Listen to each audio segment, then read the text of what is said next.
பாதிக்கப்பட்ட ஒவ்வொரு குடும்பத்திற்கும் அன்றைய திமுகவினுடைய அரசு, அன்றைய முதலமைச்சர் ஸ்டாலின் அவர்கள் ஒரு நிவாரண நிதியாக அன்று ஒரு 10 லட்சம் ரூபாயை ஒவ்வொரு குடும்பத்திற்கும் ஒவ்வொரு தனிநபருக்கும் கொடுத்துட்டாங்க. இவர் 20 லட்ச ரூபா கொடுத்தாரு. அப்புறம் இவர் மாமல்லபுரத்தில் கூட்டு வந்து சென்டிமெண்ட் டிராமாலாம் பண்ணி ஒரு 20 லட்ச ரூபா கொடுத்தாரு. பேசுங்க, வாயை திறங்க சிஎம் சார்னு சொன்னீங்க. பேச ஆரம்பிச்சா 5 நிமிஷத்துல ஓடிடுறீங்க. நெக்ஸ்ட் டைம்ல இருந்து மாண்புமிகு சபாநாயகர் அவர்களேன்னு சொல்லிட்டு எல்லா கதவும் இழுத்து மூடியாச்சாப்பா அப்படின்னு சொல்லிட்டு தான் பேசணும் போல. அன்புமணி ராமதாஸ் என்ன சொல்றாரு? வன்னியர் இடஒதுக்கீட்டுக்காக துப்பாக்கி சூட்டுல செத்தவங்க குடும்பத்துக்கு தான் அரசாங்க விலகும். கோயம்புத்தூர் குண்டு வெடிப்புல உயிர் பறிபோனவங்க எல்லாம் இருக்காங்க, அவங்களுக்கெல்லாம் கொஞ்சம் அரசாங்கம் விலகும். வானதி பாலுக்கால் கிளம்புறாங்களா? இப்ப இது வந்து ஒரு தவறான முன்னுதாரணமா மாறி அந்த மேடையில சொல்றாரு, ஒரு துறையில கை வச்சதுக்கே போயிட்டு வெளிநாட்டுல போய் தங்கிக்கிறீங்க. நான் வந்து முன்னாள் சிஎம் ஸ்டாலின் சாரை சொல்லல, அவருக்கு என் மேல ரெஸ்பான்சிபிள் இருக்கு, நான் மற்றவங்கள சொல்றேன். சிங்கப்பூர் போயிடுறீங்க அப்படிங்கிற மாதிரியா ஏவாவேலு அவரை குறிப்பிட்டு ஒரு சில விஷயங்கள் பேசினாரு. ஒரு 2 தினங்களுக்கு முன்பாக வந்து சொல்றாரு, அதாவது தாவேக்காவும் திமுகவும் இந்தியா கூட்டணியில இடம்பெறணுங்கிறார். அதற்கு ஒரு 2 நாட்களுக்கு முன்னாடி சொல்கிறார், தாவேக்கா தலைமையிலான கூட்டணியில் விசிகா இடம்பெறும்ங்கிறார். எதுதான் சார் இதுல? அவர் தெளிவா இருக்கார், நம்ம தான் குழப்பம். பாஜக இருக்கிற பக்கம் நான் இருக்க மாட்டேன், பாமக இருக்கிற பக்கம் நான் இருக்க மாட்டேன். 2 தான் ஒரு கோட்பாடு. சாதி மதத்திற்கு பின்னாட வெறுப்பு அரசியலுக்கு பின்னாடி திருமாவளவனும் விசிகாவும் நிற்கார். தாவேகா வந்து ஒரு வாஷிங் மிஷின் அப்படின்னு ஒரு கருத்து உருவாயிடுச்சு. பாஜக வந்து யாருக்கு ஊழல் குற்றச்சாட்டுக்கு ஆளாக்கப்பட்டவர்களை பாஜக சேர்த்துட்டா அது ஒரு தூய்மைப்படுத்தி கொடுக்குற வாஷிங் மிஷினா மாறிடுச்சு அப்படின்னு எப்படி சொல்லப்படுகிறதோ அது மாதிரி தமிழ்நாட்டினுடைய ஒரு தாவேகா வந்து ஒரு வாஷிங் மிஷினா மாறி.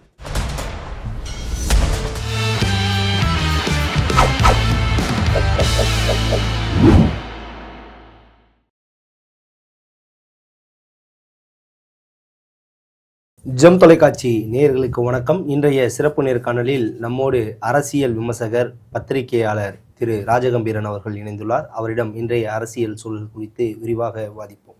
சார் வணக்கம். வணக்கம். எப்படி சார் இருக்கீங்க? நல்லா இருக்கேன் சார். அதாவது தமிழ்நாட்டினுடைய முதலமைச்சர் திரு ஜோசப் விஜய் அவர்கள் கரூர் துயர சம்பவத்தில் இறந்தவர்களுடைய குடும்பத்தில் 31 பேருக்கு அரசு பணி நியமனம் கொடுத்துருக்கார். இதை எப்படி பார்க்குறீங்க? ஃபர்ஸ்ட், வழக்கு விசாரணையில் இல்லாத போது அவர் பணி நியமன ஆணையை வழங்கினால் அது கருணை சார்ந்தது என்பதாக புரிந்து கொள்ள முடியும். ஆனால் சிபிஐயிலே வழக்கு இருக்கிற போது ஏற்கனவே பாதிக்கப்பட்ட ஒவ்வொரு குடும்பத்திற்கும் அன்றைய திமுகவினுடைய அரசு, அன்றைய முதலமைச்சர் ஸ்டாலின் அவர்கள் ஒரு நிவாரண நிதியாக அன்று ஒரு 10 லட்சம் ரூபாயை ஒவ்வொரு குடும்பத்திற்கும் ஒவ்வொரு தனிநபருக்கும் கொடுத்துட்டாங்க. இவர் 20 லட்ச ரூபா கொடுத்து அப்புறம் இவர் மாமல்லபுரத்தில் கூட்டு வந்து சென்டிமெண்ட் டிராமாலாம் பண்ணி ஒரு 20 லட்ச ரூபா கொடுத்தாரு. மத்திய அரசாங்கம் வந்து 2 லட்ச ரூபா அறிவிச்சாங்க. கிட்டத்தட்ட பார்த்தீங்கன்னா இந்த பணம்லாம் சேர்த்து வேறு சில நிதியெல்லாம் கொடுத்தவங்க, அந்த கட்சி நிதியெல்லாம் கொடுத்தாங்க. ஏடிஎம்கே அந்த மாதிரி கட்சியெல்லாம் கொடுத்தாங்க. எல்லாம் சேர்த்து ஒரு தலா ஒரு குடும்பத்துக்கு 35 லட்ச ரூபா ஏற்கனவே வந்துருச்சு. அது ஒரு உயிருக்கு மதிப்பாக நம்ம வந்து எந்த பணத்தையும் ஈடுகட்ட முடியாது. அது நம்ம வந்து கொடுத்ததை வரவேற்கிறோம். இப்ப அவர் என்ன நினைக்கிறார்னா, கரூர் இடைத்தேர்தல் வருகிற காலகட்டமா இருக்கு. அங்க இருக்கக்கூடிய எம்எல்ஏ ராஜினாமா பண்ணிட்டாரு. இப்ப நீங்க அமோனியா வாயு கசிவுல இறால் பண்ணையில திருவள்ளூர் பக்கத்துல இறந்தவர்களுக்கு வெறும் 2 லட்ச ரூபா கொடுத்தாங்க. யோசிச்சு பாருங்க, ஒரு உயிரின் மதிப்பு 2 லட்சம், இன்னொரு உயிரின் மதிப்பு 35 லட்சம் பிளஸ் கவர்மெண்ட் ஜாப். உயிருக்கு வித்தியாசம் இருக்கு. இப்போ என்ன பண்ணுவாங்கன்னா, பஸ் ஆக்சிடென்ட்டு, ரோடு ஆக்சிடென்ட்டு, அதுக்கான நிவாரணமும், விமான விபத்தில் இருக்கக்கூடிய ஆக்சிடென்ட்டுக்கும் நிவாரண நிதி அளிக்கிறது இருக்குல்ல, அதில் வேறுபாடு காட்டுவாங்க. நான் உயரத்தில் சாகிறான்ல, அதனால் அவனுக்கு உயர்ந்த தொகை அளிக்கணும்பாங்க. இது வந்து தரையில் சாகிறவனுக்கு கம்மி. அதனால் இதை எப்படி புரிந்து கொள்வது? உயிரினுடைய மதிப்புனா எதை வைத்து நீங்கள் அளவிடுவது? நீங்கள் தேர்தல் அரசியலை மனதில் வைத்துதான் நீங்க இவ்வளவு மனசு கஷ்டப்படுறீங்கல்ல. அமோனியா வாயு கசிவுல உயிரிழந்தவர்களை போய் பார்த்தீங்களா? அந்த குடும்பத்தை பார்த்தீங்களா? பாதிக்கப்பட்டவர்களை போய் பார்த்தீங்களா? அது சென்னைக்கு மிக அருகில் இருக்கே திருவள்ளூர். 19 உயிர்கள் பறி போச்சு. ஏன் பார்க்கல? கருணை மிக்கவர் முதலமைச்சர், எல்லாருக்குமா இறங்கக்கூடியவர், மனிதாபிமானம் மிக்கவர்னா அங்கேயும் போயிருக்கணும்ல. அதுல எப்படி நீ உங்களுக்கு வேண்டப்பட்டவர்கள் அப்படின்னு இப்ப நீங்க இதை அறிவிச்ச உடனே அடுத்தடுத்த கோரிக்கை வருது.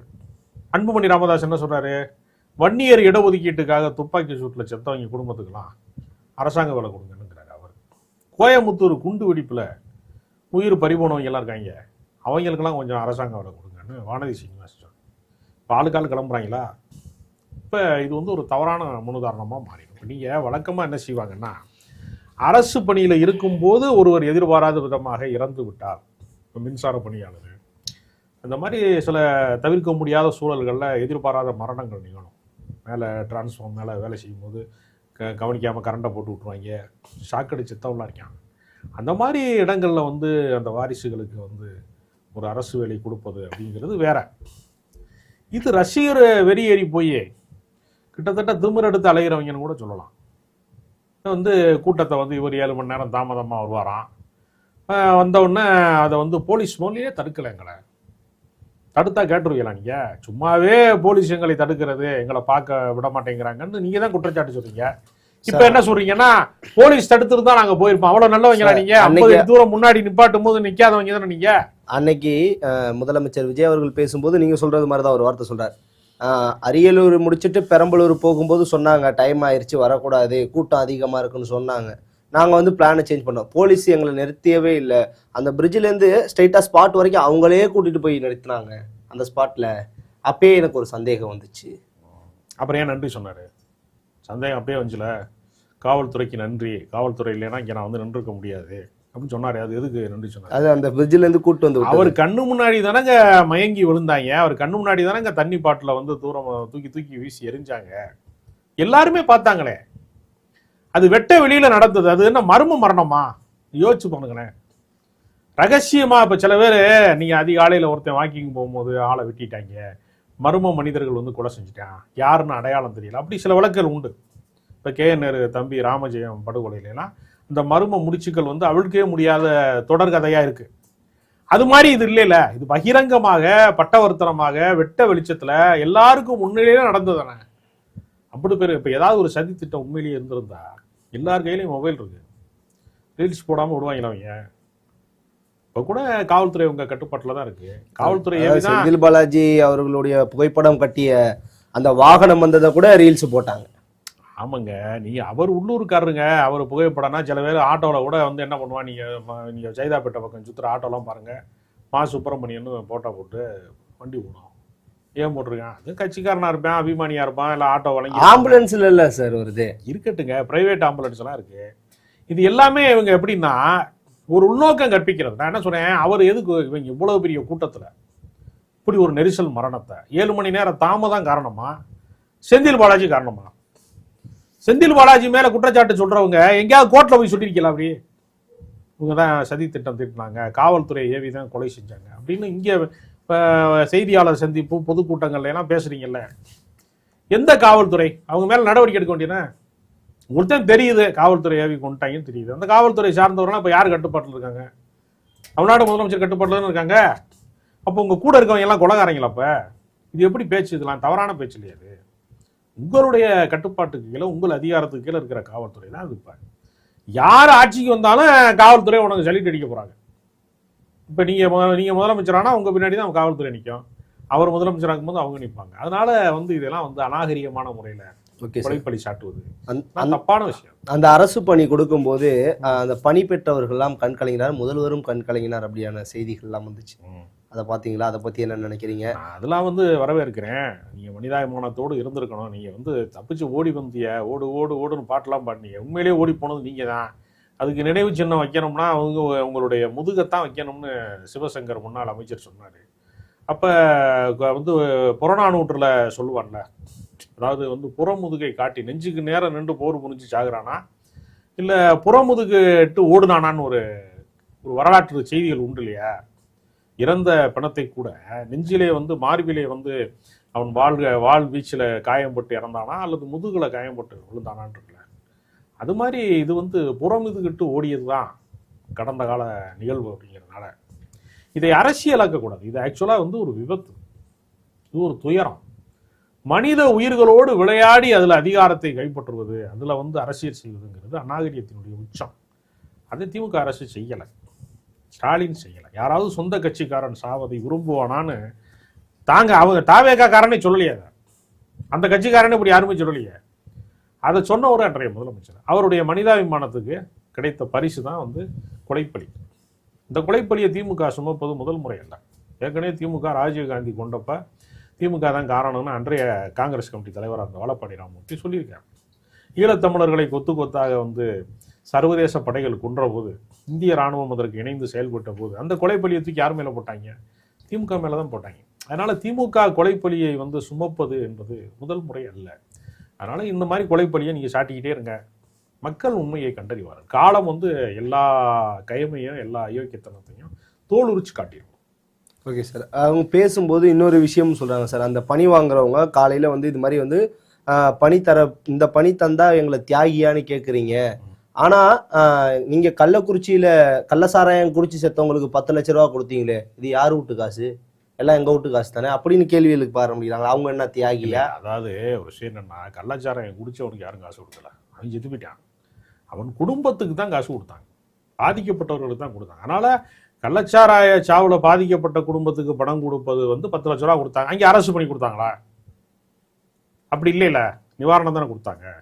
அது மாதிரி தான் இதுலயும் நிவாரணம் கொடுக்கணும் தான் எல்லாருமே சொல்றாங்க. அதனால இப்படிலாம் வந்து ஒரு வீம்பு பேசுறது அப்படிங்கிறது வந்து தவறான முன்னுதாரணம்.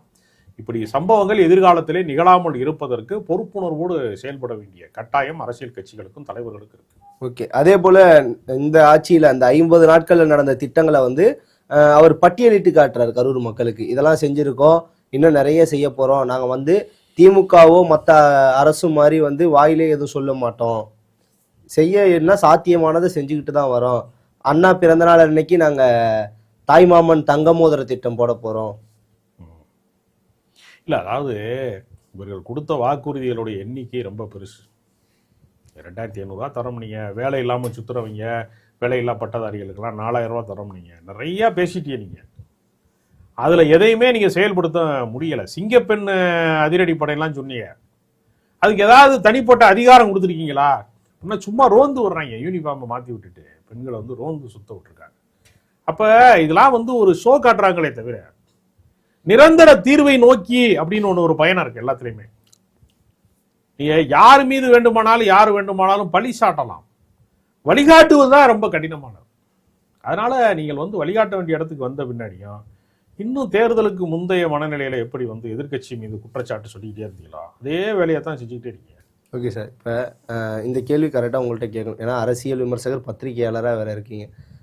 அங்கே ஒரு விஷயம் கண்டிப்பாக சொல்றாரு, பேசுங்க வாயத்துறங்க சிஎம் சார்னு சொன்னீங்க, பேச ஆரம்பிச்சா 5 நிமிஷத்தில் ஓடிடுறீங்க, நெக்ஸ்ட் டைம்லேருந்து மாண்புமிகு சபாநாயகர் அவர்களேன்னு சொல்லிட்டு எல்லா கதவும் இழுத்து மூடியாச்சாப்பா அப்படின்னு சொல்லிட்டு தான் பேசணும் போல அப்படிங்கிறாரு. இல்லைங்க, அவர் பேசாம மௌனமாவே இருக்கிறாரு.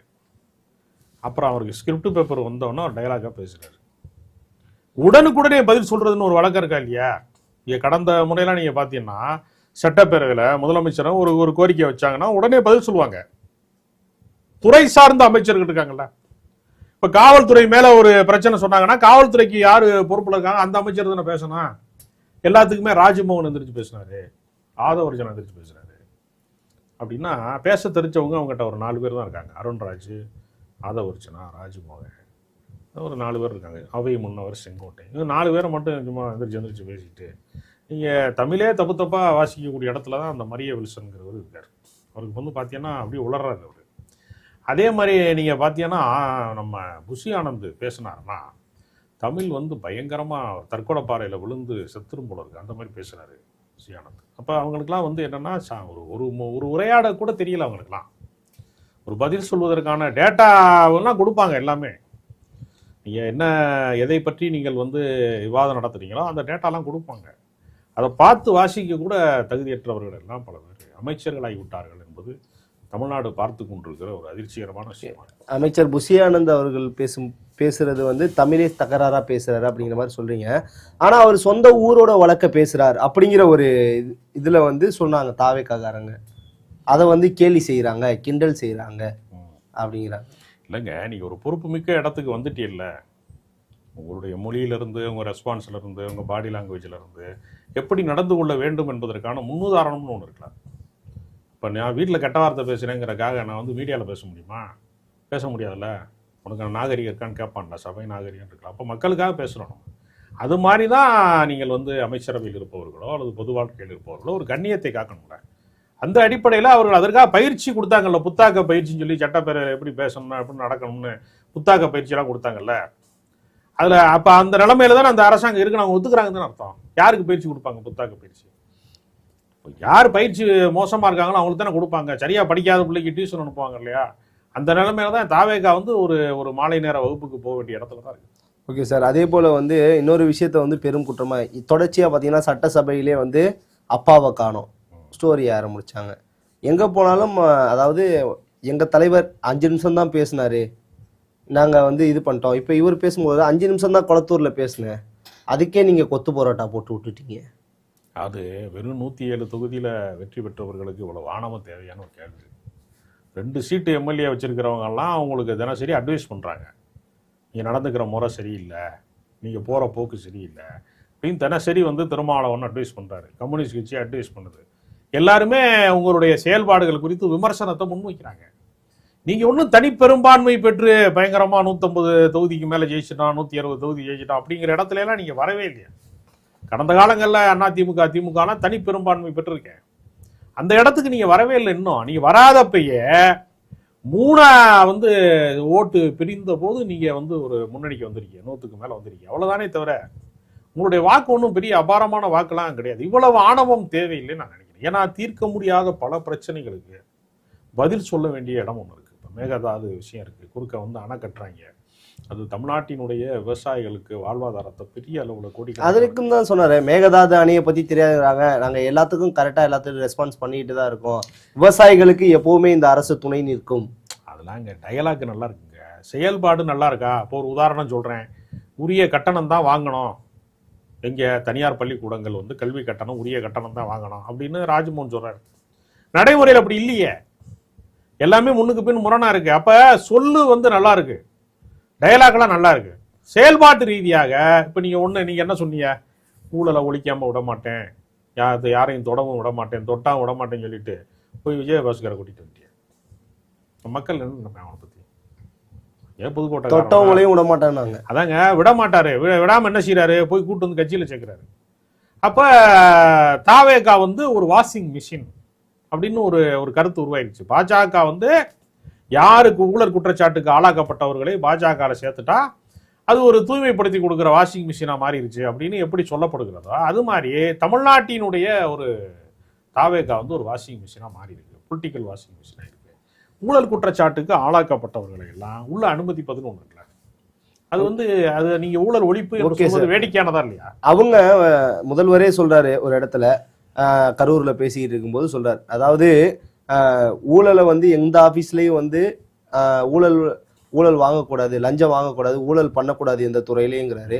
அதே போல நிறைய மக்கள்லாம் வந்து ரீல்ஸ் ஆச்சுங்கிறீங்களே, இந்த ரீல்ஸை மட்டும் பாக்குறீங்களே, மக்கள் கண்ணீர் விட்டு சொல்றாங்க எனக்கு பல நாள் பிரச்சனை, ஆனா ₹1 கூட இல்லாம டாக்குமெண்ட் வருது எனக்கு அப்படிலாம் சொல்றாங்க. நீங்க யார் லஞ்சம் கேட்டாலும் எங்க அண்ணா ஆச்சுன்னு நீங்க ஸ்ட்ரிக்டா பேசுங்க, நான் பாத்துக்கிறேன் அப்படின்னாரு. இதை பத்தி என்ன நடைமுறையில எப்படி சாத்தியப்பட முடியும்? நீங்க ஒரு உதாரணம் சொல்றீங்களேன். இப்போ முன்னாடிலாம் என்னன்னா போக்குவரத்து காவலர்கள் இருக்காங்கல்ல, டிராஃபிக் போலீஸ் இருக்காங்கல்ல, உங்களை வழியில பிடிப்பாங்க. பிடிச்சவொன்னே என்ன பண்ணுவாங்க? லைசன்ஸ் இருக்கா, ஆர்சி புக் இருக்கா, இன்சூரன்ஸ் இருக்கா, எல்லாமே கேட்பாங்கல்ல. இப்போ ஏதாவது ஒன்று இல்லைன்னா என்ன செய்வாங்க? ஃபைன் போடுவாங்க. அந்த ஃபைனெல்லாம் ₹500 வாங்கினா அது அரசாங்க கஜானாவுக்கு போகுதா இல்லையா அப்படிங்கிறது ஒரு பிரச்சனையாச்சு. ஒருத்தர் வழக்கு போட்டார் கோர்ட்டில், ஆன்லைனில் தான் வாங்கணும் எல்லாத்தையும் அப்படின்னு வழக்கு போட்டாங்க. இப்போ வந்து எல்லாமே ஆன்லைனில் பண்ணுறாங்க. இப்போயும் கூட ஆன்லைனில் ஃபைன் போடாமல் தேவை ₹100 கொடுத்துட்டு போகணும்னு சொல்கிறது நடக்குது.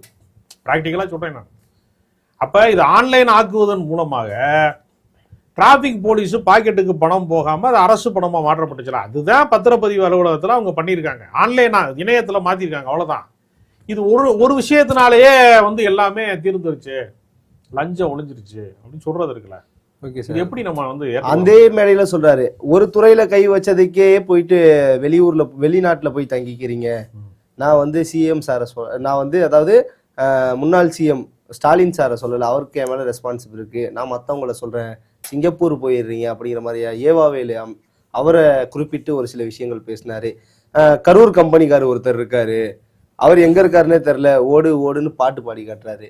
இதெல்லாம் எப்படி பார்க்கலாம்? அதாங்க இப்போ நான் என்ன சொல்றேன்னா, வந்து புதுக்கோட்டை விஜயபாஸ்கர், கரூர் விஜயபாஸ்கர்லாம் எங்கள் கட்சியில் சேர்ந்த பின்னாடி, ஏடிஎம்கேல சேர்ந்த பின்னாடி சம்பாரித்த காசு எல்லாம் ஏடிஎம்கேக்கு கொடுத்துட்டு போயிருங்க அப்படின்னு முன்னாள் அமைச்சர் ஆர்பி உதயகுமார் சொன்னார்ல. அப்போ அந்த பணத்தை எல்லாம் ரெக்கவர் பண்ணிடுவாரா? நீ குற்றச்சாட்டு சொல்றீங்க, திமுக காரர்கள் மீது மட்டுமே குற்றச்சாட்டு சொல்றீங்கல்ல. இப்போ அண்ணா திமுக சார்ந்தவர்கள் மேல யார் யார் மேல என்னென்ன வழக்கு இருக்கோ அவர்கள் மேல எல்லாம் நடவடிக்கை எடுப்பாரா விஜய்? எடுக்க மாட்டார்ல.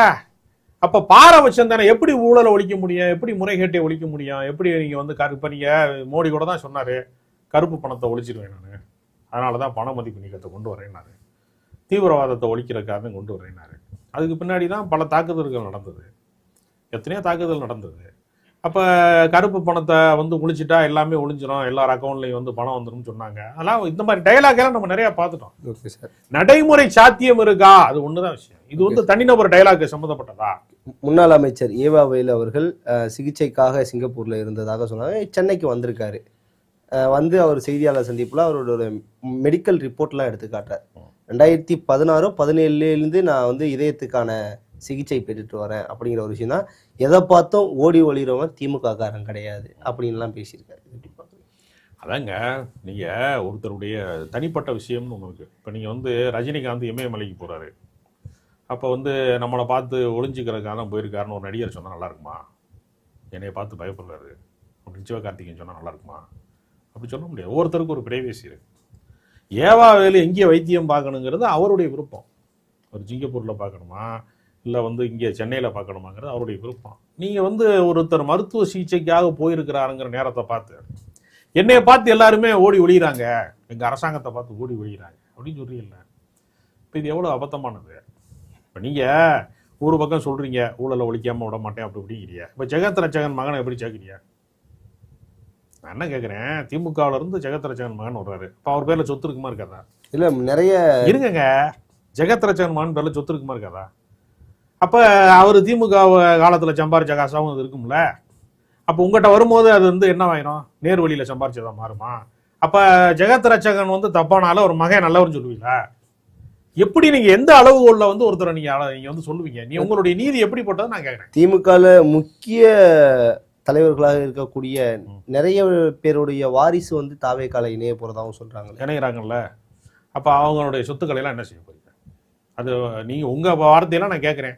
திமுக ஆட்சி காலத்துல சம்பாரிச்ச காசுல இருந்து அவங்க வந்து செல்வாக்கா இருக்காங்கன்னு வச்சுங்க.